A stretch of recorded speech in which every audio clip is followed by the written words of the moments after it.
The first indication that something was wrong came on a Tuesday evening. I had just returned home from a grueling 14-hour shift on an oil rig. I'm exhausted, and all I want is a hot shower and my wife's warm embrace. However, when I walked through the door, the house was dark and empty. "Susan," I called out, turning on lights as I walked through our modest ranch-style home. No response. When I pulled out my phone to call her, I noticed a text from earlier. "Girls' night out, do not wait. XO." I frowned and threw my phone onto the kitchen counter with more force than necessary. This was the third girls' night this month. When did Susan become so popular? And on a Tuesday, no less, I'm shaking off the nagging feeling in my stomach. I grabbed a beer from the refrigerator and collapsed on the couch. That's fine. I told myself she can have a social life. Just because I work long hours does not mean she has to stay at home waiting for me. But the days turned into weeks. That nagging feeling intensified into a 9. I was unable to shake my anxiety. Susan became more distant. She spends less time at home and gives only vague explanations for her frequent absences. When we were together, she appeared distracted, often staring at her phone with a small smile on her lips. I attempted to dismiss it as paranoia. After all, I'd never been a jealous person. Susan and I had been in a happy marriage for 8 years. Why would this suddenly change? But no matter how hard I tried to rationalize it away, the unease remained. It all came to a head one sunny Saturday afternoon. I was cleaning out my truck in preparation for a fishing trip with my buddy Randolph. The following day, I vacuumed under the passenger seat. Something caught my eye, a crumpled receipt wedged between the seat and the center console. Curious. I took it out and smoothed it flat. My blood ran cold as I read the details. A receipt from the Riverside Inn and Suites from a weekend 3 weeks ago when Susan claimed to be visiting her sister in the next state for an extended period of time. I just stared at the damning piece of paper, refusing to believe what it was telling me. But as the initial shock subsided, a cold fury rose in my chest. I'd been taken for a fool. I stormed into the house, ready to confront Susan, but she was not home. Of course, she wasn't taking deep breaths. I forced myself to think logically. I needed more evidence before confronting her. If she was deceiving God, I hoped I was mistaken. I needed to be wise about this. I called Randolph. My voice tightened as I explained the situation. "I need your help, man." I said, "I believe Susan has been lying to me, and I need to know for sure." Randolph let out a low whistle. "Damn, Jason, that's quite heavy. What do you need? You are the tech whiz." I said, "Is there any way I can track her phone or something? See who she's been talking to?" There was a pause at the other end of the line. "Are you sure about this, Jay? Once you go down this road, I'm sure I'll cut him off with my voice. I need to know the truth, Randolph, whatever it is." He exhaled. "All right, man. I'll come over in an hour. We will figure this out." Randolph delivered on his promise, arriving with a laptop and an expression. He helped me install spyware on Susan's phone while she was out running errands. It didn't feel right. Invasive. But I suppressed the guilt. If she had nothing to hide, she had nothing to worry about. The following few days were torturous. I went through the motions at work, constantly thinking about what might be on Susan's phone when I got home each night. I'd lock myself in my home office and go over the information Randolph's program had gathered. At first, it was nothing too incriminating, just a lot of texts and phone calls from a number I didn't recognize. Then came the photographs, intimate shots, clearly not intended for my eyes. Finally, we have the smoking gun, a voice message from Susan to someone named Clive Adams. "I miss you already." Susan's voice sounded through my computer speakers. "Last night was incredible. I cannot wait to see you again, baby. I love you." I sat stunned as the gravity of her betrayal washed over me. It was not a one-time fling or mistake. She was in love with this man. How long was this going on? How many times had she lied to my face, kissed me goodbye, and then bolted into his embrace? The rage that had been simmering for days finally erupted. I slammed my fist against the desk, relishing the sharp pain that ran through my hand. It was nothing compared to the pain in my chest. I don't remember much of what followed. I know I drank a lot. I'm sure I ruined some things in my office, smashing picture frames and hurling books. And I'm sure Susan knew something was up when she came home that night and found me sitting in the dark living room with a tumbler of whiskey in my hand. Jason, she said hesitantly, flicking on the light. What is wrong? Why are you sitting in darkness? I looked up at her, taking in the woman I thought I recognized. She was gorgeous. My Susan had long chestnut hair, bright green eyes, and a smile that could light up the room. How often had that smile been a lie? Sit down, I said. My voice was gravelly from the whiskey and unshed tears. We need to talk. She paled, clearly sensed the impending storm. Jason, whatever you think, sit down, I growled, leaving no room for debate. She slumped into the armchair across from me, her hands twisting nervously in her lap. What is this about? Rather than answering. I took out my phone and pressed play on the damning voice note. Susan's voice filled the entire room. Professor Ing expresses her love for another man. As she listened, the color drained from her face. When it was over, she opened her mouth, likely to spew some bullshit excuse, but I interrupted her.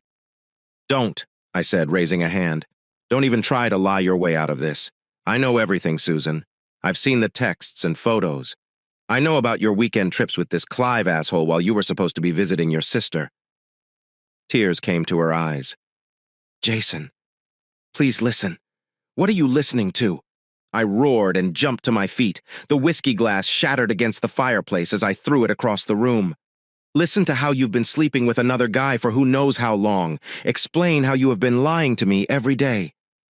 Go ahead, Susan. I am all ears. She flinched at my outburst, shrinking back into her chair. I apologize, she whimpered. I never intended for this to happen.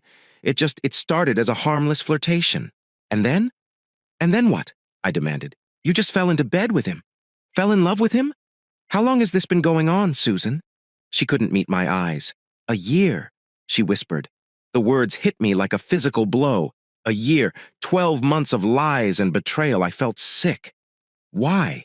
I asked, my voice breaking. What did I do wrong? What does he have that I don't? Nothing, she insisted, finally looking up at me. You didn't do anything wrong, Jason. It's not about you. Don't give me that bullshit, I snapped. This has everything to do with me. You made a vow, Susan, for better or worse, remember? Was that all a lie, too? She shook her head frantically. No, of course not. I love you, Jason. I do. It's just Clive. He made me feel alive again, desired. I know it's no excuse, but you're right. I cut her off coldly. It's not an excuse. Nothing you can say will excuse this. We lapsed into silence, the weight of her betrayal hanging heavy between us. I paced the living room. I tried to process everything. Susan remained in her chair, silent tears streaming down her face. Finally, I turned to face her. Is there anything else I should know? I asked, my voice devoid of emotion. Any other bombs you'd like to drop? She hesitated, and I knew there was more. What is it? I demanded. Susan took a shaky breath. I'm pregnant, she whispered. For a moment, I thought I'd misheard her, but the look on her face confirmed it. My wife was pregnant, and she didn't know if the baby was mine. The room spun around me as the full impact of her words hit home. I stumbled back and collapsed onto the couch as my legs gave out. Jason! Susan's voice sounded distant. Jason, please say something. I looked up at her, the stranger with my wife's face. In that moment, all I felt was cold, hard hatred. Get out, I replied quietly. She blinked, confused. What? I said. Get out! I roared and jumped to my feet. Get out of my house. I cannot even look at you right now. Susan scrambled to her feet and moved away from me. Where am I supposed to go? She asked, her voice small and terrified. I do not give a damn, I spit. Go see your sisters, go to the hotel, or better yet, run to your beloved Clive. Simply get out of my sight before I do something I'll regret. She hesitated for a moment before fleeing upstairs.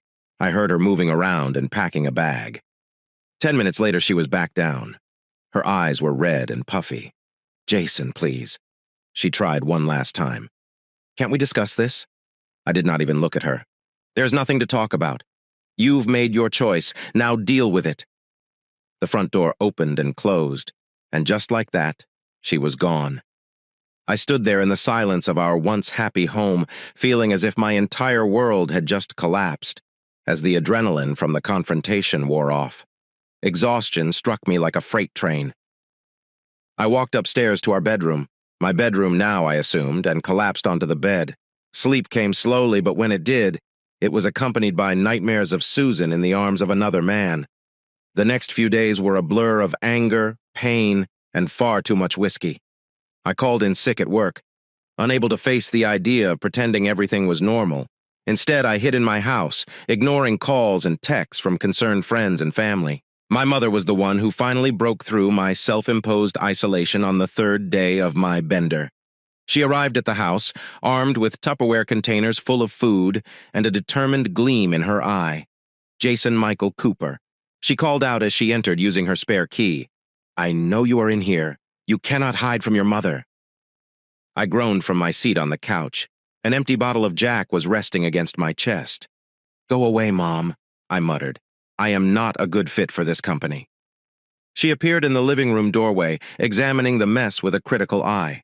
Empty bottles littered the coffee table, and the stench of stale cigar smoke hung in the air. "Oh, Jason," she sighed, her expression softened with sympathy.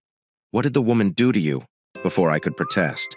She was dragging me off the couch and directing me to the bathroom. "Are you going to take a shower?" she announced firmly. "Then you'll eat something that isn't liquid and contains 80 proof. After that, we will talk." I knew I shouldn't argue with my mother when she used that tone. 20 minutes later, freshly showered and feeling slightly more human. I sat at the kitchen table while Mom was busy reheating some of her famous chicken noodle soup. "Now," she said, placing a steaming bowl in front of me. "Tell me everything." So I did. I spilled the whole sordid story, my suspicions, the evidence I'd gathered, Susan's confession, and the shocking pregnancy announcement. Mom listened without interrupting, her expression becoming stormier with each new revelation. After I finished, she reached across the table and squeezed my hand. "I'm very sorry, sweetheart," she spoke softly. "You did not deserve any of this." "What am I going to do, Mom?" I inquired, hating how small and weak my voice sounded. "How can I just move on from this?" She was silent for a moment. "Consider taking it one day at a time," she said finally. "And you remember that you are not alone in this. You've got me. You've got friends. We will get you through this." As if on cue, a knock on the door. Mom proceeded to answer it. Susan's mother returned a moment later, accompanied by Shelley. I tensed, expecting a fight, but Shelley marched right up to me and wrapped me in a fierce hug. "I'm so sorry," she said, her voice full of emotion. "I'm not sure where I went wrong with that girl, but please believe me when I say I never raised her to act like this." I awkwardly patted her back, unsure how to react when she backed away. Her eyes blazed with righteous fury. "I have half a mind to drive over to my sister and drag Susan back here by her hair," she declared. "Make her face the consequences of her actions." "Shelley," my mother said, warning me. "That won't help anyone right now." Shelley deflated slightly. "You're correct, of course. I can't believe she'd do this to get rid of a good man like Jason for some homewrecker." I cleared my throat, uneasy about the direction the conversation was taking. Have you spoken to Susan?" I asked hesitantly. Shelley's face darkened. "Oh, I've spoken to her." "All right, that girl is lucky I didn't tell her to hide like I did when she was younger, pregnant or not. In my opinion, she is still young enough to benefit from a good spanking." Despite everything, I felt a small smile forming on my lips. Shelley had always been a force of nature, and it was strangely reassuring to know that some things had not changed. Another knock on the door interrupted the conversation. This time, Randolph appeared concerned and slightly out of breath. "Sorry for barging in," he said as he entered the kitchen. "I have been trying to reach you for days, man. You okay?" I nodded. I am grateful for his concern. "I'm surviving," I said. "Thanks for stopping by." Randolph sat down and nodded respectfully to my mother and Shelley. "So, what is the plan?" he asked, getting straight to the point. "What do you intend to do about all of this?" I exhaled. "Honestly, I have no idea. I can't even get my head around all of this." "Well, the first thing you should do is get a paternity test," Shelley stated firmly. "If that baby isn't yours, you shouldn't be responsible for it." I nodded slowly. It was the logical next step, but the thought made my stomach turn. "Yeah, you're correct. Oh, I will call the doctor tomorrow, set something up, and you should consult with a lawyer." Mom added that even if you decide to try to work things out, you should protect yourself. I hadn't even considered reconciliation. The mere suggestion of it sparked a new wave of rage within me. There's nothing to work out, I stated coldly. She made her decision. Now she can deal with the consequences. An uncomfortable silence fell over the kitchen. Randolph finally spoke up. Whatever you decide to do, man, I have your back. We all do. I glanced around at the people gathered in my kitchen. My mother, mother-in-law, and my best friend. They're all here to support me. No questions were asked. For the first time in days, I felt a spark of hope. Perhaps I can make it through this after all. Thank you. I spoke, my voice rough with emotion. All of you. I'm not sure what I would do without you. Over the next few days, with the help of my impromptu team, I began to pull myself together. Mom practically moved in, ensuring I ate and took care of myself. Randolph assisted me in gathering and organizing all of our evidence for the lawyer and Shelley. Bless her, she took it upon herself to interfere with Susan, answering her calls and attempting to contact me. A week following the confrontation, I found myself sitting in a sterile doctor's office awaiting the results of the paternity test. Susan sat across the room, pale and drawn. We had not spoken since she arrived. The doctor assumed a somber expression on his face. My heart dropped before he even opened his mouth. I knew exactly what he was going to say, Mr. Cooper. He began with a gentle voice. I'm afraid the test results indicate that you are not the biological father of Mrs. Cooper's child. Despite my suspicions, the words struck me like a physical blow. Hearing it confirmed made it more real than it had previously been. I closed my eyes, fighting back the nausea that threatened to overtake me across the room. Susan let out a choked cry. Jason, she pleaded. Jason, please look at me. I opened my eyes and fixed her with a cold stare. What would you like me to say, Susan? Congratulations. I hope you and Clive are extremely happy together. She flinched as if I had slapped her. It isn't like that, she insisted. Jason, I made a horrible mistake, but I do love you. We can work through it. Please give me another chance. I laughed, a harsh, bitter sound that surprised even me. Another chance. Are you kidding me? You gave up 8 years of marriage for a brief affair with some wealthy men, and now you're expecting his child? There are no more chances, Susan. We are done without saying anything else. I stood up and walked out of the office, ignoring Susan's tearful pleas behind me. I made it to my truck before the shock subsided, and anger erupted in a roar of frustration. I slammed my fist into the steering wheel repeatedly until the pain in my hand equaled the agony in my chest. I don't recall the drive home. Next thing I knew, I was sitting in my living room. A bottle of whiskey in hand, I stare at the wall of photos that document our life together. 8 years of memories, each tainted by her betrayal, in a fit of rage. I stood up and started tearing the photos off the wall, smashing frames and ripping up images of our happy, oblivious faces. By the time I finished, the floor was littered with broken glass and torn paper, a fitting metaphor for the breakdown of my marriage. Randolph discovered me slumped on the floor, surrounded by debris, with the now empty whiskey bottle dangling from my fingers. Jesus, Jay, he muttered, carefully navigating his way through the chaos. Come on, man, let us get you cleaned up. As he assisted me to my feet, I looked at him, blearily. She's pregnant with his child. Randy, I slurred. What the hell should I do now? Randolph's face hardened. You're going to pull yourself together, he stated firmly. And then we'll make sure that bitch and her lover pay for what they did to you. His words cut through the alcohol-induced haze, sparking something dangerous within me.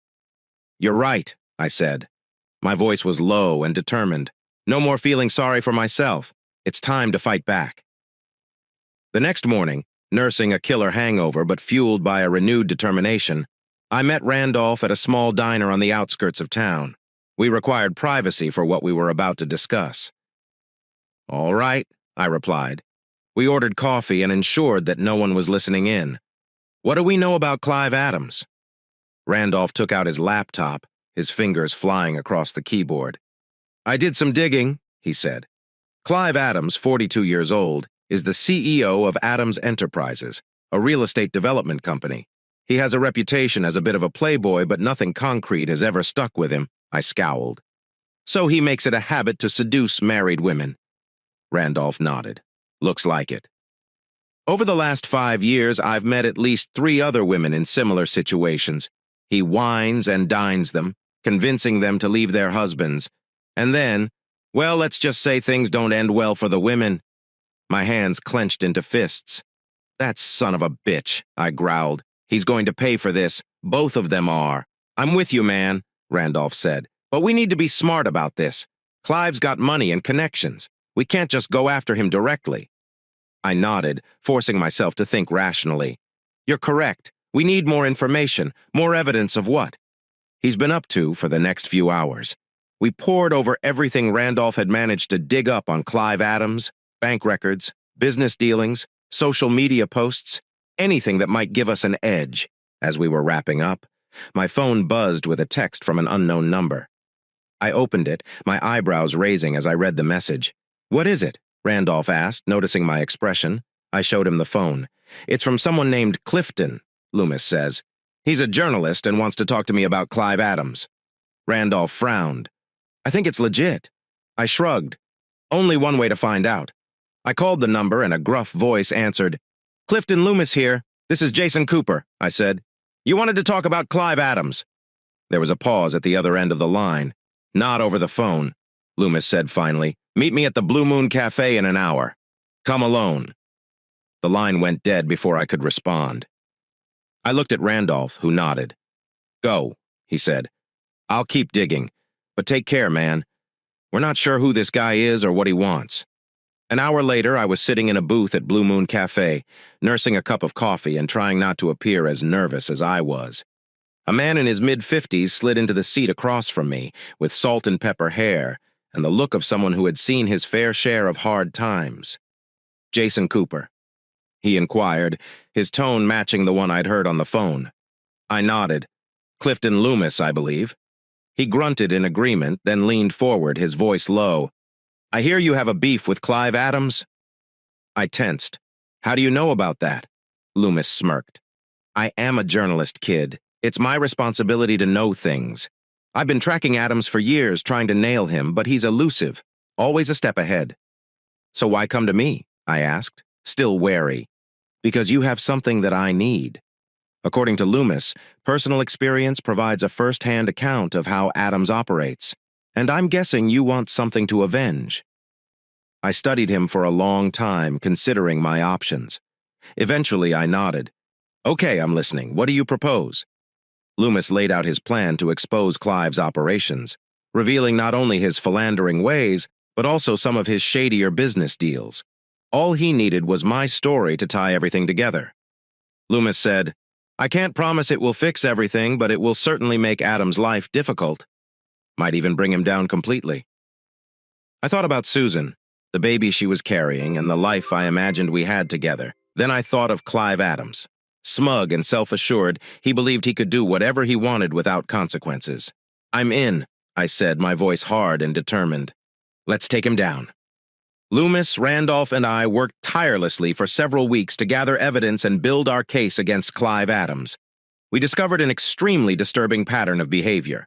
Not only were there affairs, but there was also financial fraud, intimidation tactics, and hints of violence against women who threatened to expose him.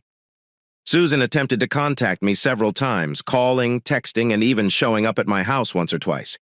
Each time I shut her down completely.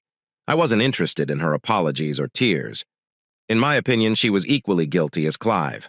Randolph was the one who finally pointed out the obvious. You know, he said one night while we were reviewing some financial documents, Susan might be our secret weapon. She knows information about Clive that could be crucial in bringing him down. I objected to involving her, but I had to admit Randolph was right. I'm swallowing my pride. I agreed to meet with Susan. We met in a neutral location, a park close to our old house. Susan was already present when I arrived. She sat on a bench, her hands resting on her slightly swollen belly. The sight of her pregnancy made my chest tighten, but I pushed it aside. Jason, she said, standing as I approached. Thank you for meeting with me. I cut her off. Save it, I replied coldly. I'm not looking for reconciliation. I need information on Clive Adams. Her face dropped, but she nodded. What would you like to know? For the next hour, I grilled her on her relationship with Clive. Dates and locations. Whatever she may have overheard about his business dealings. To her credit.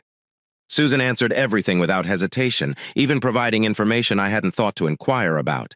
As the meeting came to a close, Susan reached out with her hand hovering over mine. "Jason," she spoke softly, "I understand you hate me right now and you have every right to, but I want you to understand how sorry I am. I wish I could take it all back." I jerked my hand away, "But you cannot." I said, "What's done is done. Thank you for the information, Susan. I hope it helps nail that jerk to the wall." I turned to leave, but her voice interrupted me. "What are you planning to do?" she asked. Her tone suggested fear. I returned her gaze with an impassive expression. "I am going to destroy him," I replied simply. "And if you find yourself in the crossfire, remember that you made your own bed. Now lie in it." With that, I walked away, leaving Susan alone on the bench. Her hand is still outstretched towards me. Randolph was able to hack into Clive's personal email a few days later, which completed our plan. What we discovered there was the smoking gun. We needed emails detailing his schemes and affairs, as well as discussions about how to deal with women who threatened to expose him. Armed with this wealth of evidence, Loomis was prepared to publish his exposé. But before he could, we received an unexpected visitor. I was at home, reviewing the final draft of the Loomis article, when there was a knock on my door. I opened it to discover Clive Adams himself standing on my porch. His face was red with rage. "Do you think you can mess with me, Cooper?" he snarled, and pushed past me into the house. "You have no idea who you're dealing with." I stood my ground and stared him down. "I know who I'm messing with," I replied calmly. "A coward who preys on innocent women, a fraud who is about to receive exactly what he deserves." Clive's eyes narrowed. "Is this so?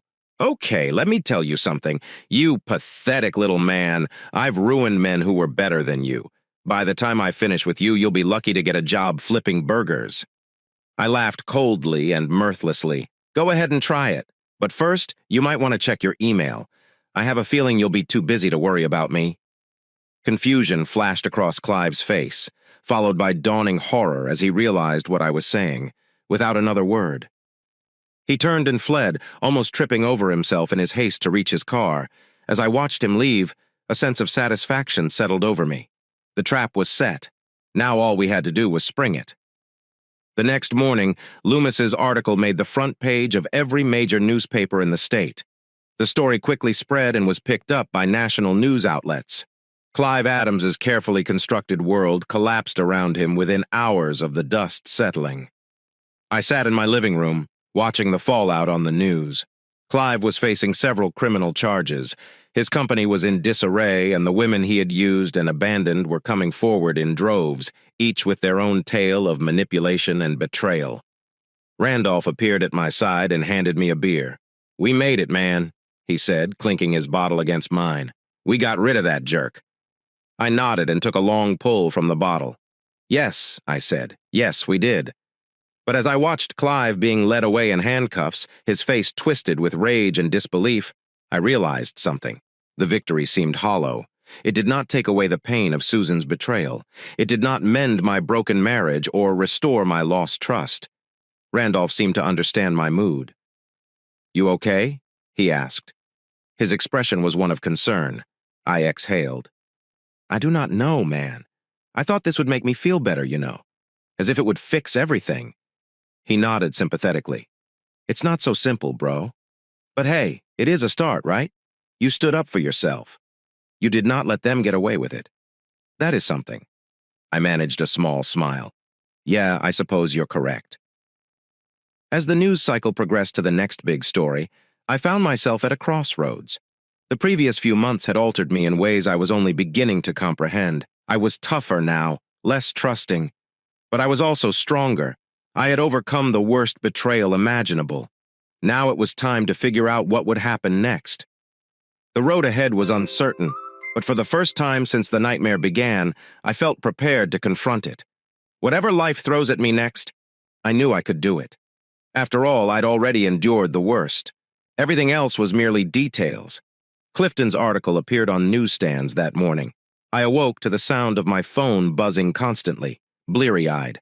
I fumbled for it, squinting at the screen. There are dozens of missed calls and messages. What the hell? I opened the first message, which was a link to an online news article. The headline caused my heart to race. Clive Adams, a tech mogul, revealed a web of deception, fraud, and intimidation. Holy *T, I muttered, frantically scrolling through the article.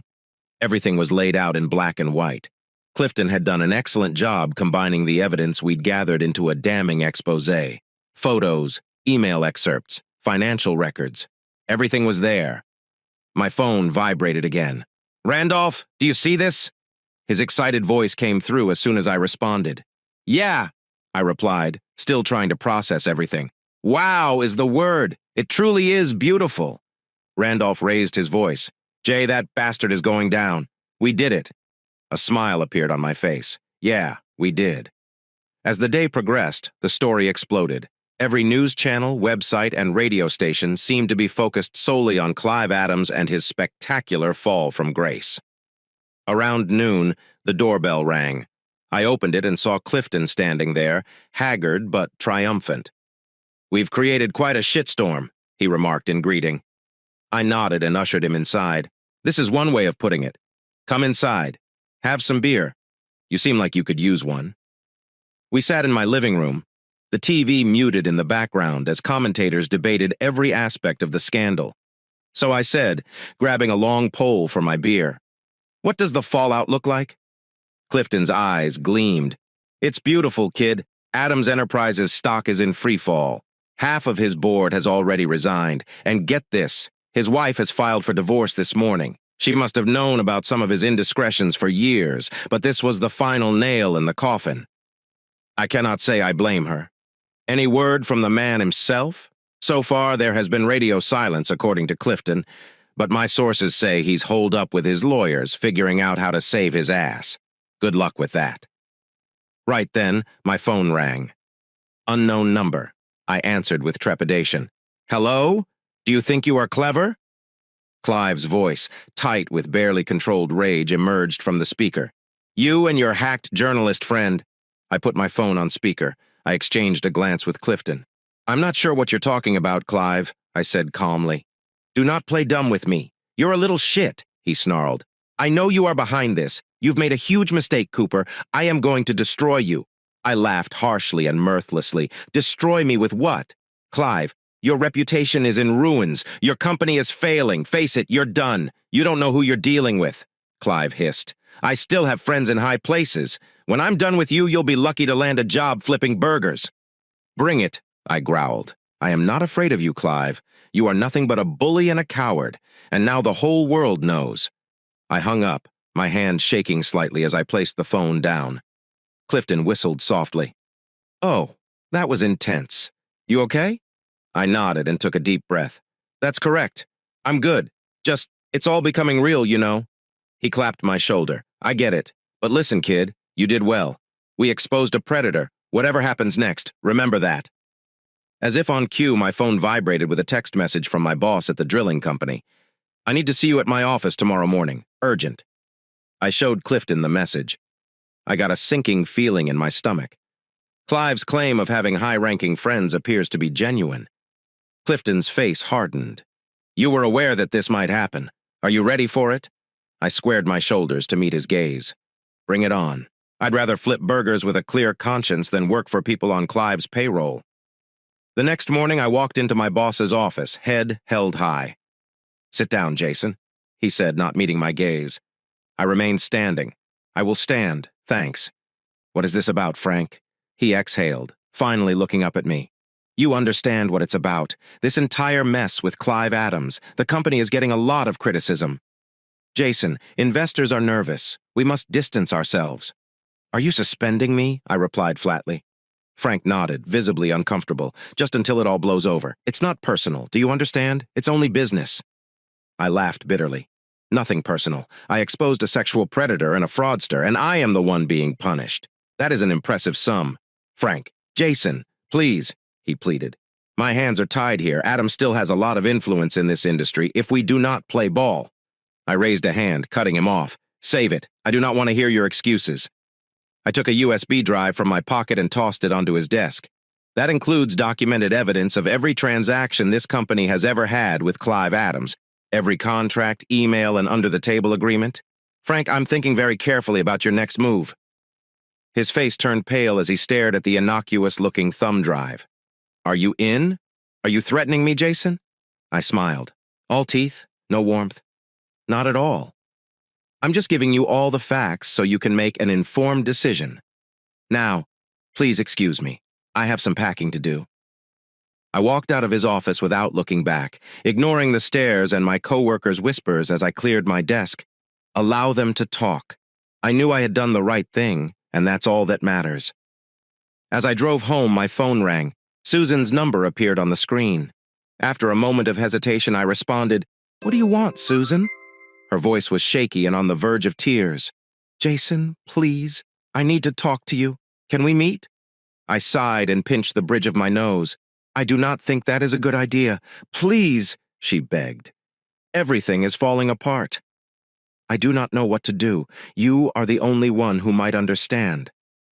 Against my better judgment, I agreed to meet her at a downtown coffee shop. When I arrived, I nearly didn't recognize her. Gone was the polished, well-dressed woman I had married. In her place sat a pale, disheveled figure with red-rimmed and haunted eyes. "You look like hell," I spoke bluntly, sliding into the seat across from her. She gave a weak smile. "Hello, too." "What do you want, Susan?" I asked. "Let's cut to the chase. I'm not here to hold your hand or hear your excuses." Her face wrinkled. "I know, I wasn't sure where else to turn. Everyone has turned their back on me. My friends, co-workers, and even my own mother will not return my calls." I leaned back and looked at her calmly. "And what were you expecting? You made your bed, Susan, now you must lie in it." "I understand," she whispered. "I know I messed up, but Jason, you have to believe me. I never intended for any of this to happen. Clive. He wasn't who I assumed he was." I snorted. "No shit. He's a manipulative jerk who preys on vulnerable women, and you fell for it completely." Her eyes welled up with anger. "That is not fair. You don't remember what it was like, how he made me feel. How did he save it?" I cut her off. "I am not interested in your justifications. You had a choice, Susan. You chose him over me, over our marriage. You are responsible for everything that has happened since then." She deflated. Tears streamed down her cheeks. "You're correct. I know you're correct. I'm not sure what to do now. I'm pregnant, alone, and everyone despises me." I almost felt sorry for her. Almost. But then I remembered the pain she'd caused me. The lies, the betrayal. My heart hardened. I stood up and said, "That is no longer my problem. You made your decisions, Susan. You now have to live with them." As I walked away, I heard her call out, "Jason, please wait." I paused to look back at her. "What?" I apologize." She spoke barely above a whisper. "For everything." I nodded once, acknowledging her words but not accepting them. "Hello, Susan." As I walked out of the coffee shop, I felt a weight lifted off my shoulders. It was not forgiveness. I didn't think I'd ever be able to completely forgive her, but it provided closure, a final chapter in that part of my life. My phone vibrated with a text from Randolph News that had just arrived. "The feds have brought Clive in for questioning. It's happening, man." A smile appeared on my face. The wheels of justice were turning, maybe slowly but inexorably. Clive. The day of reckoning was approaching, and I'd be there to watch him fall.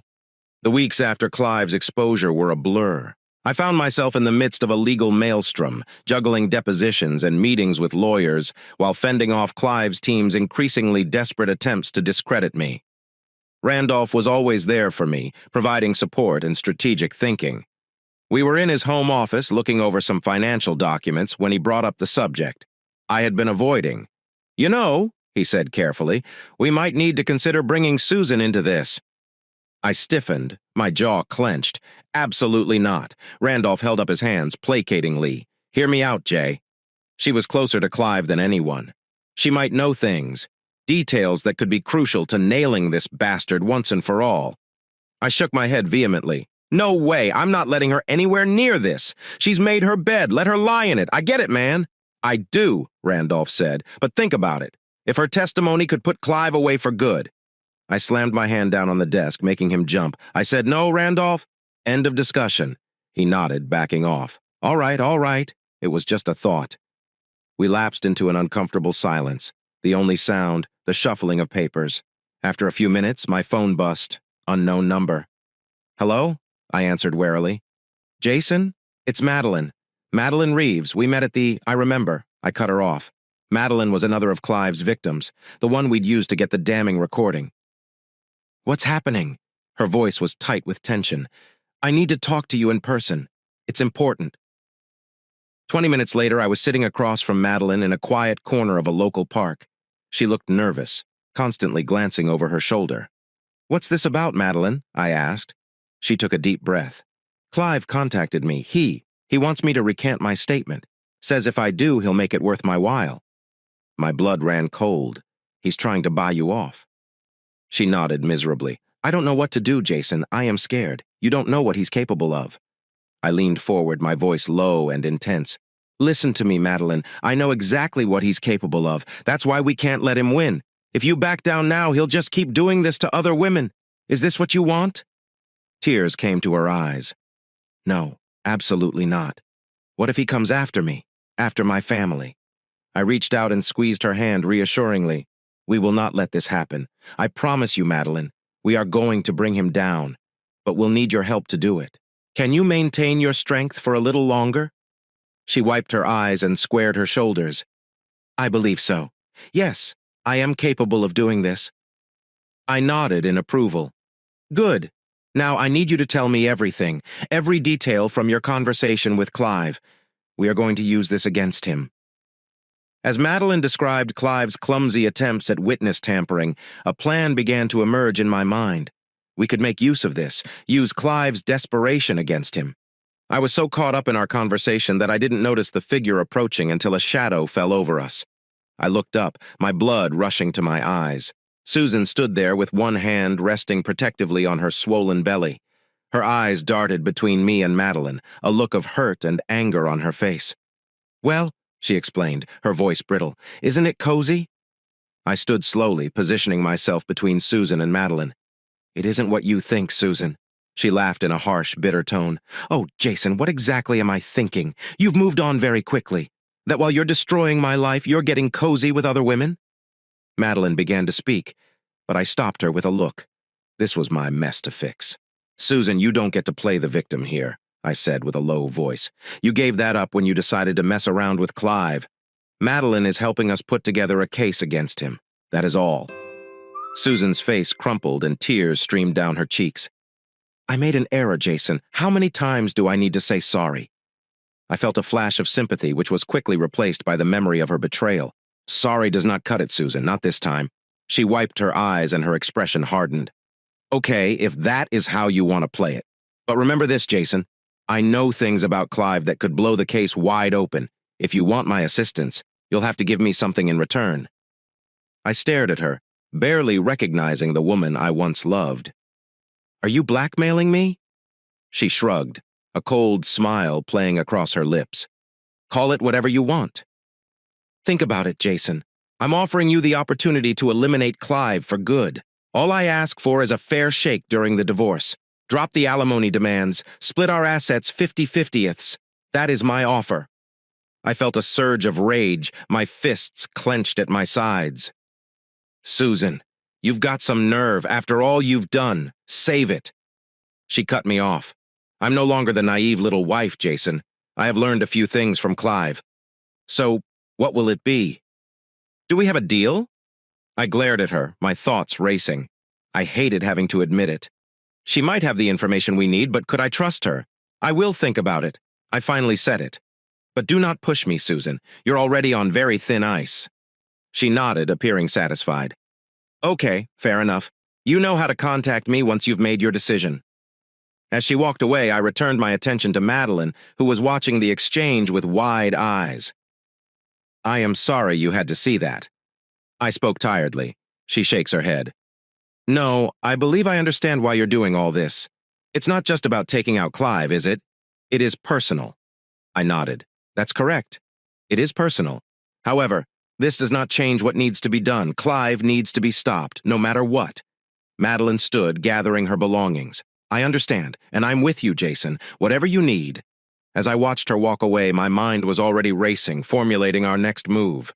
Susan's offer hung in the air, a tempting but dangerous proposition. I knew I needed to tread carefully. Back at Randolph's place, I filled him in on the encounters with both Madeline and Susan. Randolph let out a low whistle. "Damn, man, that's a lot to process. What are you thinking?" I paced the room. I don't know Susan's offer. It could be a game changer, but can we trust her? Hell no, Randolph said emphatically. That woman's proven she can't be trusted. But he paused, considering. Maybe we can use this, play her game, but on our terms. I nodded slowly. A plan forming. You're correct. We'll make her think we're playing ball, but we'll be ready for any double cross over the next few days. We carefully orchestrated our approach. I reached out to Susan, agreeing to meet and discuss her terms. The meeting was set for a neutral location, a conference room at our lawyer's office.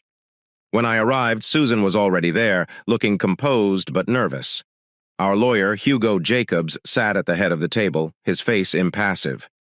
"Let's get down to business," I said, taking a seat. "You said you have information that could help our case against Clive. I'm listening." Susan leaned forward, her voice low. "Clive's not just a womanizer, he's involved in some seriously shady business deals, money laundering, insider trading, you name it. I've seen documents, overheard conversations, I can prove it." I exchanged a glance with Hugo, who nodded almost imperceptibly. "All right," I said carefully, "and in exchange you want a fair divorce settlement? Is that all?" She hesitated, then shook her head. "There's one more thing. I want immunity. Whatever comes out about Clive, I don't want to be implicated. I was just a pawn in his game, Jason. You have to believe that." I felt a surge of anger, but forced it down. "That's not my call to make, Susan. But if your information is as good as you say, I'm sure the Da will be willing to cut a deal." She nodded, appearing satisfied. "All right, then. Do we have an agreement?" I stood, extending my hand. "We have an agreement. But let me be clear, Susan. If you're playing us, if this is some kind of trick, I will not hesitate to bury you right alongside Clive." "Understood." She flinched at the steel in my voice, but took my hand. "Understood." As we left the meeting, Hugo pulled me aside. "You positive about this, Jason? Trusting her is a big risk." I nodded. "I understand, but it is a risk we must take. Just make sure everything is legal. I do not want any surprises." The following few weeks were a blur of activity. Susan came through with her information, revealing a wealth of evidence against Clive. Bank statements, recorded conversations, and even photos of Clive interacting with known criminals. It exceeded our expectations. Randolph and I worked tirelessly with Clifton on the legal team to build a solid case. The net was closing in on Clive, and we all felt it. Then, just when we thought we had things under control, the other shoe dropped. I was at home reviewing some documents when my phone rang. It was Clifton. His voice was tight with urgency. "Jason, turn on the news now." I fumbled for the remote and turned on the television. My heart sank when I saw Clive's face on the screen, his trademark smug smile in place. "Allegations against me are totally false." He claimed that this was nothing more than a smear campaign orchestrated by a disgruntled former employee and his unstable wife. "I have evidence that will completely exonerate me, and I eagerly await my day in court." I swore loudly and slammed my fist into the coffee table. "How in the hell did this happen?" "We got him," Clifton's voice was. "I'm not sure, man, but we need to regroup quickly. This could blow the entire case wide open." I nodded. My mind is already racing. "All right, call Randolph. Get Hugo on the phone. We need to meet right now."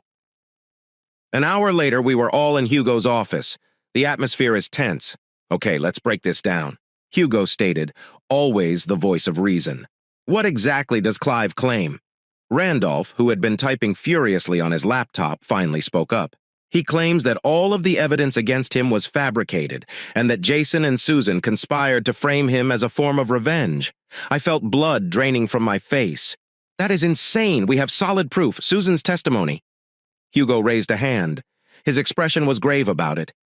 "I just hung up the phone with Susan's lawyer. She's retracting her statement." The room erupted into chaos. I stood, my chair clattering on the floor behind me. "What? How could she? That bitch! I will kill her!"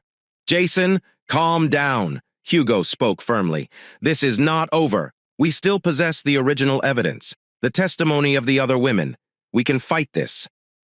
I took a deep breath and forced myself to think rationally. "You're correct. You're correct. So, What are our next steps? Clifton spoke up. His eyes were gleaming with the investigative fire that I had come to recognize. We need to know what Clive has on Susan. Why did she flip? There has to be more to this story. Randolph nodded in agreement. I can look into their recent communications, see if there is a trail we can follow. Do it. I said whatever it took. We've come too far to let Clive slip away now, so we dispersed with our assigned tasks. I couldn't get over the feeling that we were missing something.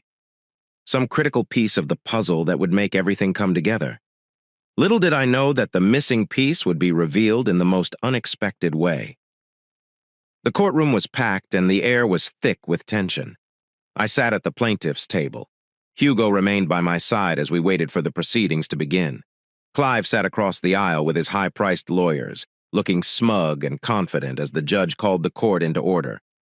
I couldn't help but look at Susan sitting in the gallery. Our gazes met for a brief moment, and I was surprised to see fear in her eyes. Not the fear of being exposed as a liar, but something deeper, more primal. The trial began with each side presenting their opening arguments. Hugo was masterful, presenting our case with precision and passion, but Clive had a good lawyer as well. Spinning a tale of conspiracy and false accusations, the jury appeared unsure. Then came the moment we all dreaded. Susan was called to the stand as she was being sworn in. I leaned over to Hugo. "This is it," I whispered. "If she sticks to her retracted statement, we're screwed." Hugo nodded. "Let us hope your ex-wife experiences a crisis of conscience." Clive's lawyer approached Susan with a predatory smile. "Mrs. Cooper, please tell the court about your relationship with Mr. Adams." Susan's voice was barely audible when she began speaking. "Clive and I had an affair. It lasted for approximately a year. And did Mr. Adams ever force you to do something you didn't want to do?" Susan hesitated, her gaze darting to Clive and then to me. "No," she said finally. "Everything was voluntary. I felt my heart sink. She was following the script, just as we had feared." Clive's attorney pressed on. "Mrs. Cooper, in your initial statement, you claimed that Mr. Adams coerced you into the affair by threatening your husband's career. Do you stand by that statement?" The courtroom held its breath. Susan looked like she was ill. Too. Suddenly, she burst into tears. She sobbed, "I can't do this anymore. I can't continue lying." The judge banged his gavel and the courtroom erupted in whispers. "Order! Order in the courtroom!" Susan looked at me directly. Her eyes were filled with a combination of fear and determination. "Jason, I sincerely apologize. I should have told you the truth from the start." My thoughts raced. What truth?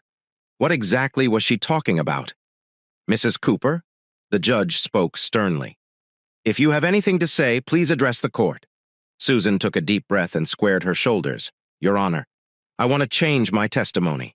The truth is that Clive Adams coerced me into an affair, but the threats weren't limited to Jason's career. He threatened to expose some financial irregularities in the company where I worked. I helped cover up irregularities. The courtroom erupted into chaos. Clive's face turned an unsettling shade of red as he yelled at his lawyers. The judge repeatedly banged his gavel, signaling for order. I sat there stunned. Financial irregularities. Susan had done something illegal. Hugo grabbed my arm.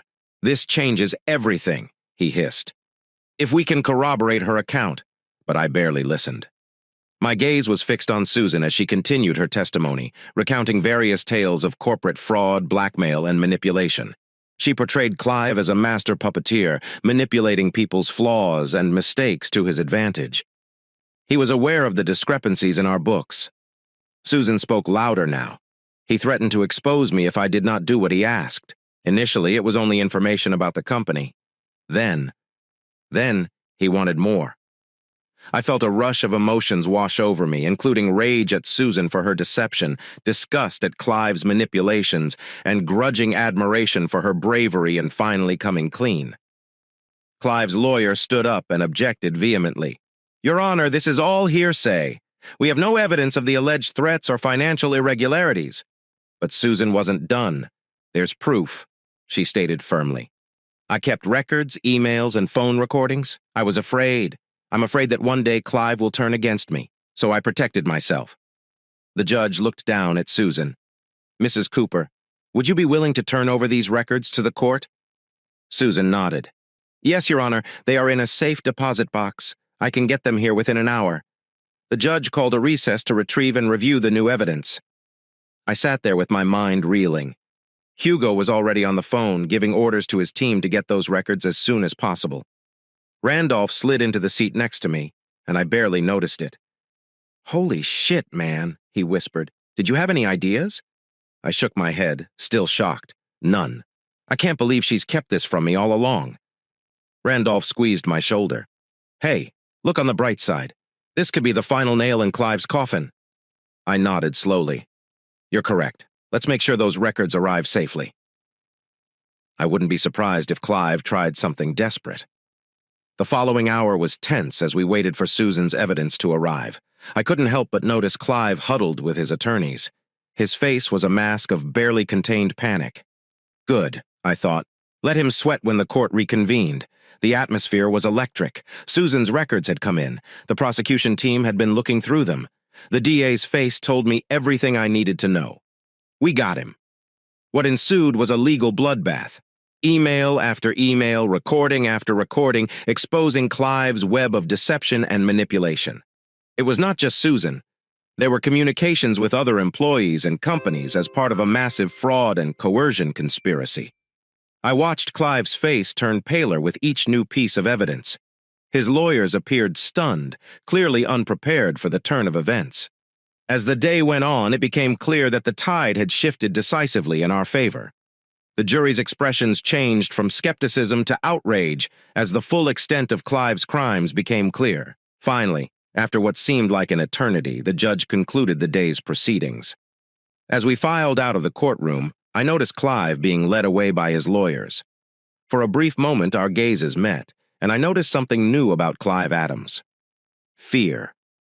Outside, amid a sea of reporters, I felt a hand on my arm. It was Susan. Jason, she spoke softly. Can we please talk? I paused, torn between anger at her deception and gratitude for her eventual candor. Eventually, I nodded. Okay, but not here. We discovered a quiet corner away from the media frenzy. Susan appeared exhausted. The weight of her secrets was finally lifted. I'm so sorry, she began. I know that doesn't even scratch the surface, but none of this was my intention. I exhaled. Why didn't you tell me about your financial problems, Susan? What about Clive's blackmail?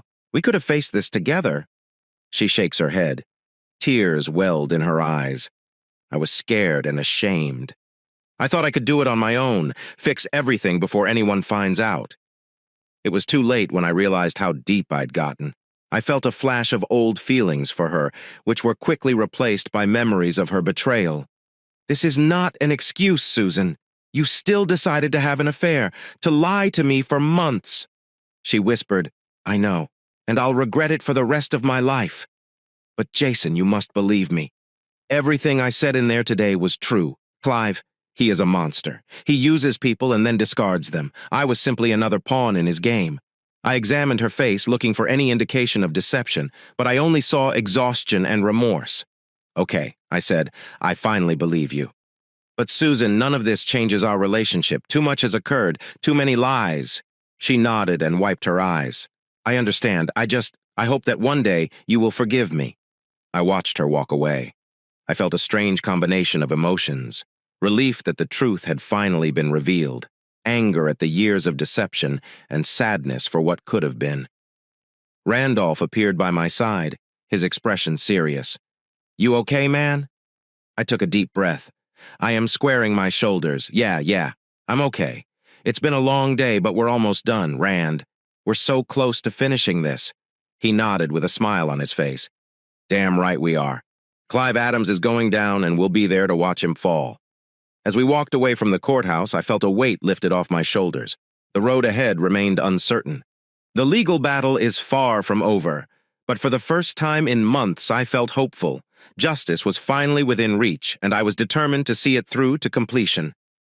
The call came late one evening, as I was preparing for another night of restless sleep. The number on my phone gave me pause. It was Shelley, Susan's mother. We hadn't spoken since the trial, and as I responded, I felt uneasy. Jason, It's Shelley. We need to talk. Can you meet me? Her voice was tight with tension, and I felt my guard immediately rise. What is this about, Shelley? Not over the telephone. Thank you, Jason. It's important. 20 minutes later, I was settling into a booth at a quiet cafe on the outskirts of town. Shelley was already present. Her hands were wrapped around a steaming mug of coffee. Her eyes darted nervously around the almost empty room. Thank you for coming, she said as I sat down. I didn't know who else to turn to.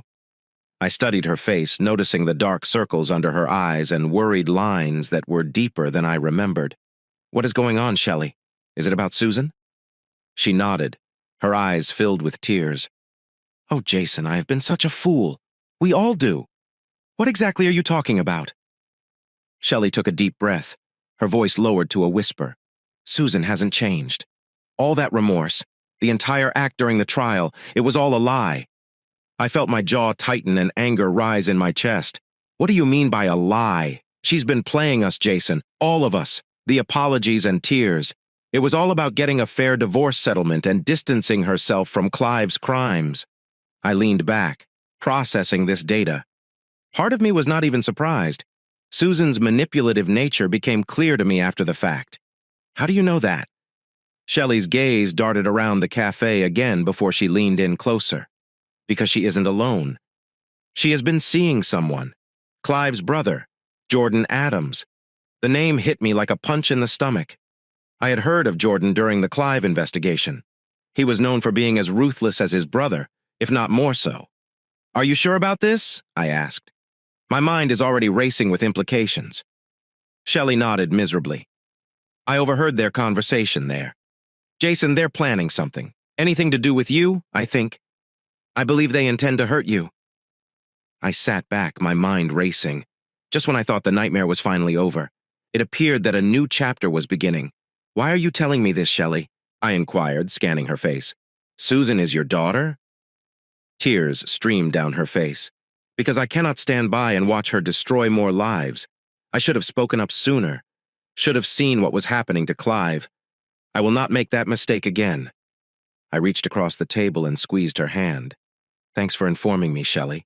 I know it couldn't have been easy. She nodded and wiped her eyes. Just take care, Jason. Susanna and Jordan, they are dangerous. I'm afraid of what they might do. As I left the cafe, my mind was already making plans. I needed to contact the authorities. I needed to protect myself. But first, I had to make a call. Randolph, it's me. We have a problem. I updated him on what Shelley had told me. My voice was tight with tension. Jesus Christ. Randolph swore. Just when we thought things were over. What is your plan, Jay? First things first. We need to contact the police. If Susan and Jordan are truly planning something, we must get ahead of it. Randolph commented on it. I could hear him frantically typing in the background. I'll start looking into Jordan Adams. See what I can find. Be careful, man. These individuals are bad news. I understand. I said, trust me. I am not taking any chances. The next morning, I found myself sitting across from Detective Simmons, the lead investigator in Clive's case. I outlined everything Shelley had told me. I watched as his expression became more serious with each passing minute. This is serious, Mr. Cooper. He said when I was finished, we will look into it right away. In the meantime, I would advise you to be extra cautious. Perhaps consider staying with a friend for a few days. I shake my head. No, I am not going to let them chase me out of my own house. Just keep me updated, okay? As I exited the police station, I couldn't shake the feeling that I was being watched. Every passing car, every stranger on the street appeared suspicious. I quickened my pace, eager to return to the relative safety of my home. But as the days passed and there was no sign of Susan or Jordan, I began to wonder if Shelley was mistaken. Perhaps she misunderstood what she had heard. Perhaps the attack caught me completely off guard. I was walking to my car after a long night at work. My mind was preoccupied with a challenging project. The parking lot was almost empty. The overhead lights cast long shadows on the asphalt. I heard the footsteps too late, and as I turned, a fist hit my jaw, sending me sprawling through the ringing in my ears. I heard a familiar voice. Hello, Jason. Miss me? I looked up, blinking away the stars in my vision, and saw Susan standing next to her. His fist is still clenched. I assumed this man was Jordan Adams. Susan! I spat and struggled to my feet. What the hell is this? She smiled, but her expression was cold and empty, sending chills down my spine. Consider this a warning. Darling, you should have left well alone. Jordan stepped forward, his bulk towering over me. You've cost my brother everything. He let out a growl. Now it's time to repay the favor. Before I could react, his fist slammed into my stomach, forcing the air out of my lungs. I doubled over, gasping as blow after blow fell on me through the haze of pain. Susan's voice sounded cold and detached. If you go to the cops again, or if you try to interfere with our plans in any way, let's just say this little encounter will look like a love tap in comparison. I must have passed out because the next thing I knew, I was alone in the parking lot, my body aching, the taste of blood in my mouth and trembling hands. I reached for my phone and dialed 911 while I waited for the ambulance. I felt a sense of determination settle in. Susan and Jordan might believe they would. One might think they'd scared me into submission, but they'd just made the worst mistake of their lives. This was not over. Definitely not. The hospital room was quiet except for the constant beep of the heart monitor and the low murmur of the TV in the corner. I lay there bruised and bandaged. My mind is racing with revenge plans. A knock at the door interrupted my thoughts. Randolph entered, his face full of concern and barely contained rage.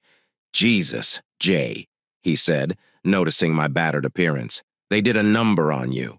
I tried to sit up, wincing from the pain in my ribs. They'll regret it. Randolph pulled up a chair and leaned in close. I've done some research on Jordan Adams. This guy has bad news. Jay has connections to organized crime, suspected in at least 2 murders. He makes Clive resemble a Boy Scout. I nodded. All the more reason to bring him down. What are our next steps? Whoa! Rocky, slow down there, Randolph said, raising his hands. You're in no shape to make any plans right now. You should rest. Recover. I shook my head, ignoring the sharp pain the movement caused. There's no time for that. Susan and Jordan think they have me scared. I think I will back off. We need to strike while they are confident. Randolph gave me a long look, then nodded. All right, what did you have in mind? Randolph and I devised our strategy over the next few hours as nurses arrived and left. We followed Susan and Jordan's movements, gathered evidence of their criminal activities, and assembled a case that not even the best lawyer could undermine. It's dangerous, Randolph said as he prepared to leave. If they get wind of what we're doing. I cut him off. They will not. We'll be smarter this time. Be more careful. He nodded and gently squeezed my shoulder. All right, man. I got your back. Take some rest. We have work to do. The following few weeks were a blur of activity. Randolph and I immediately began our investigation after I was released from the hospital. We created a makeshift command center in my living room with walls covered in photos, maps, and information scraps. Randolph's technical expertise proved invaluable. He was able to hack Susan's email, allowing us to see her communications with Jordan. What we discovered was chilling. Look at this, Randolph said one evening, pointing to his laptop screen. They plan to leave the country, fake passports, new identities, and the works. I leaned in, scanning the email exchange. When? 3 days from now, they're booked on a flight to Buenos Aires. I felt a surge of adrenaline. Then we've got 3 days to nail them. Can you track their movements? Randolph grinned, cracking his knuckles already on it. I've got a trace on Susan's phone. Wherever they go, we'll know about it. As the day of their planned departure drew nearer, the tension ratcheted up. We barely slept, subsisting on coffee and takeout as we pieced together our case. Finally, the morning of their flight arrived. Randolph and I sat in my car outside Susan's apartment, watching as she and Jordan loaded suitcases into a taxi. This is it, I said, starting the engine as the taxi pulled away. You ready for this? Randolph nodded. Born ready? Let's nail these bastards. We followed at a discreet distance, my hands tight on the steering wheel as we near the airport. I felt a familiar surge of anger and determination. This ends today, I thought. Suddenly, Randolph grabbed my arm. There, they're pulling over. Sure enough, the taxi had stopped at a gas station just a few miles from the airport. I watched as Jordan got out, heading inside the store. This might be our only chance. I spoke, my voice tense. We must confront them now before they disappear. Randolph looked at me with concern in his eyes. Are you sure about this, Jay? Perhaps we should call the police. Let them handle it. I shake my head. There's no time. It's now or never. Before Randolph could protest further, I was out of the car and striding purposefully towards the taxi. Susan saw me approaching, her eyes widening in fear and surprise. "Jason?" she gasped when I yanked open the taxi door. "What are you doing here?" I grabbed her arm and pulled her out of the car. "Finally, this is over." Jordan demonstrates how to exit the store. He froze for a split second when he noticed me.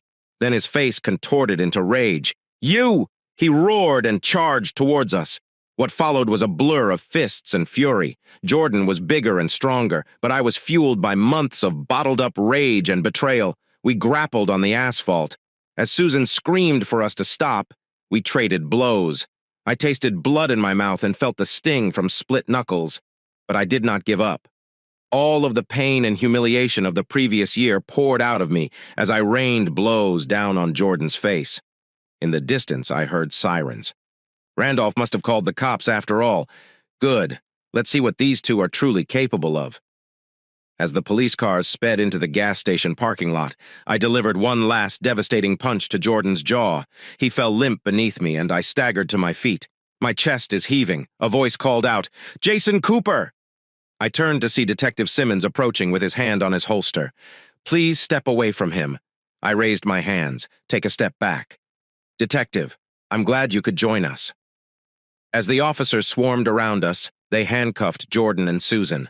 I felt a strange sense of calm come over me. It was over. Finally. Truly over.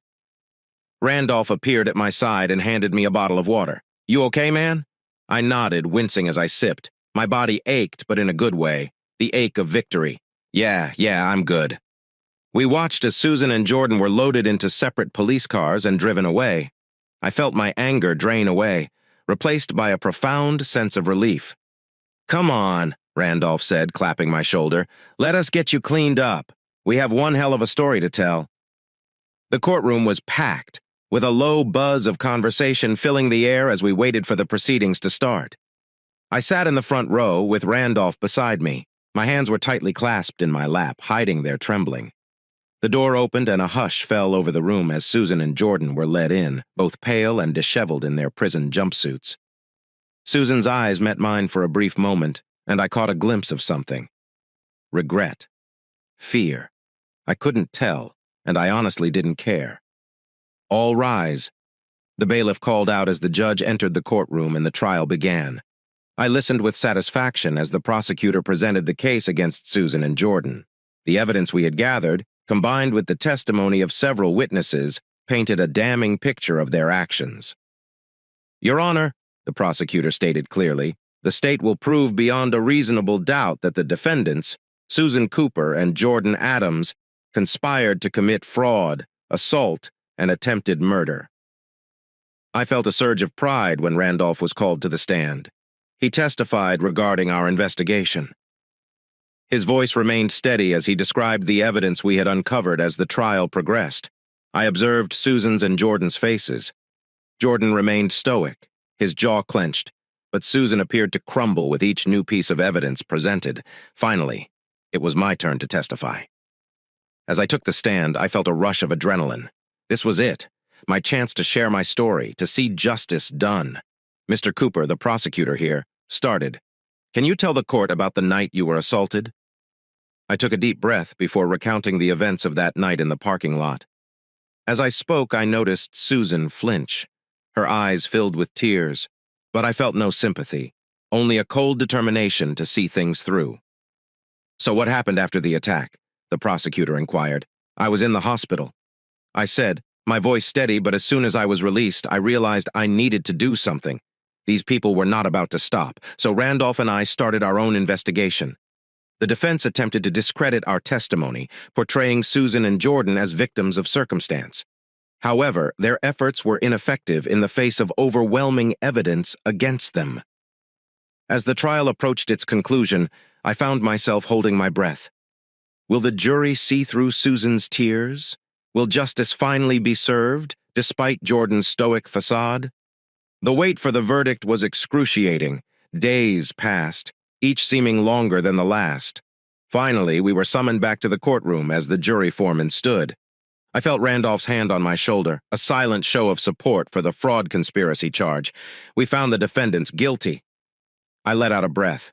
I had no idea I was holding the charge of assault. We found the defendants guilty. Susan let out a sob. Her shoulders shook from the attempted murder charge. We found the defendants guilty. It was over. They were going away for a long time. The judge read Jordan's sentence of 25 years and Susan's sentence of 15 years. I felt a weight lifted off my shoulders. It was finished. Finally, truly completed. Outside the courthouse, surrounded by reporters, I experienced a strange mix of emotions: relief, exhaustion, and satisfaction. "Mr. Cooper, how are you feeling about the verdict?" a reporter yelled, thrusting a microphone into my face. I paused to carefully consider my words. Finally, I said, "Justice was served. This is all I have to say." As I pushed through the crowd with Randolph by my side, I noticed Shelley standing at the edge of the throng. When our eyes met, I saw a mix of grief and relief in her expression. I gave her a small nod, recognizing her role in bringing this chapter to a close. "You okay, man?" Randolph asked as we walked to the car. I nodded, feeling the tension of the previous months begin to subside. Yes, I think I am. The following few weeks were a blur as I tried to adjust to life after the trial. When the media frenzy subsided, I was confronted with a future I had never imagined possible. Randolph stopped by one evening while I was sitting on my back porch nursing a beer. "So," he said, settling into a chair beside me, "what comes next for Jason Cooper?" I took a long pull from my bottle to consider the question. Honestly, I'm not sure.